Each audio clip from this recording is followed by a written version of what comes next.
1. The Bunyip of the Billabong. Before the first settlers arrived, and for tens of thousands of years prior, Aboriginal peoples across the continent shared a vital warning. When you hear a deep, booming roar echoing from the waterhole at dusk, do not go near it. Stay in your camp, keep the fire bright, and pray you do not attract the attention of what lurks beneath the water. You are in the territory of a Bunyip. The Bunyip is Australia's most famous and feared mythological creature. Descriptions of it vary wildly between different language groups and even from one storyteller to another, which only adds to its terrifying mystery. Some say it has the head of a dog with a crocodile's body, others that it is covered in dark fur with horse-like tails and tusks or horns. The one thing every story agrees on is the sound it makes, a terrifying low-frequency roar that carries for miles and chills the blood of anyone who hears it. It is said to be a spirit of the water, a guardian or a punisher that dwells in swamps, billabongs, and riverbeds. It is territorial and nocturnal, preying on any animal or person foolish enough to stray too close to the water's edge after dark. Many old stories tell of women and children being snatched from the riverbank, dragged below the murky surface, never to be seen again.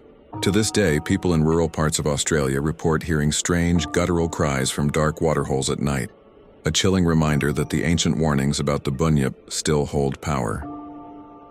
2. Fisher's Ghost.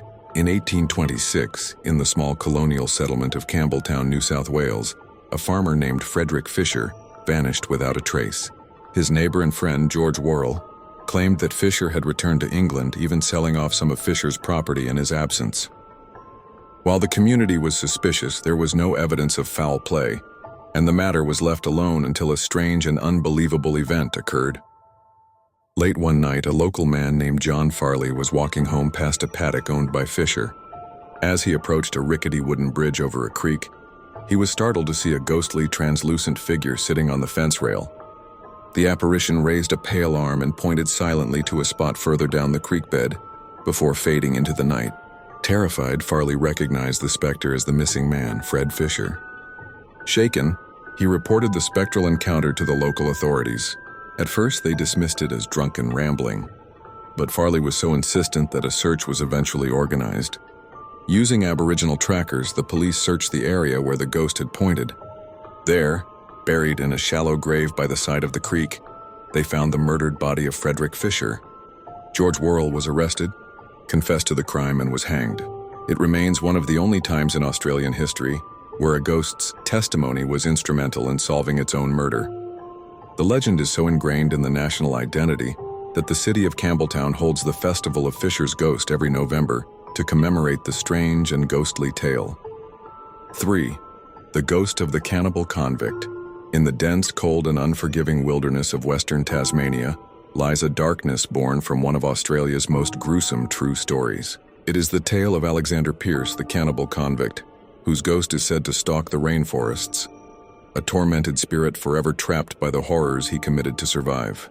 In 1822, Pearce and 7 other convicts escaped from the notoriously brutal penal colony on Sarah Island, deep within Macquarie Harbour. Their plan was to trek across the unexplored wilderness to the settled lands around Hobart. They were desperately unprepared. Plunging into the impenetrable forest with meager rations, starvation quickly set in. It was then that the group made a horrifying pact. One by one, they began to kill and eat the weakest among them.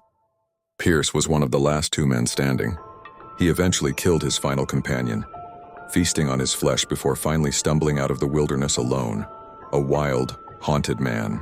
Though he was captured, his tale of cannibalism was so monstrous it was initially dismissed as a lie to cover for his companions. He escaped a second time with another convict, whom he also killed and ate. Alexander Pearce was eventually hanged in Hobart in 1824. His final words were reportedly, "Man's flesh is delicious, it tastes far better than fish or pork." Today, his story has seeped into the very landscape of Tasmania's Wild West. Hikers and park rangers in the Franklin Gordon Wild Rivers National Park have reported a profound sense of being watched, of an unnerving, oppressive presence in the forest. Some claim to have seen a haggard, spectral figure moving through the dense myrtle trees, forever wandering the cruel and beautiful land that became his hunting ground. Don't forget to like, share, and subscribe for more terrifying true mysteries and ghost stories from around the world. Thank you for watching.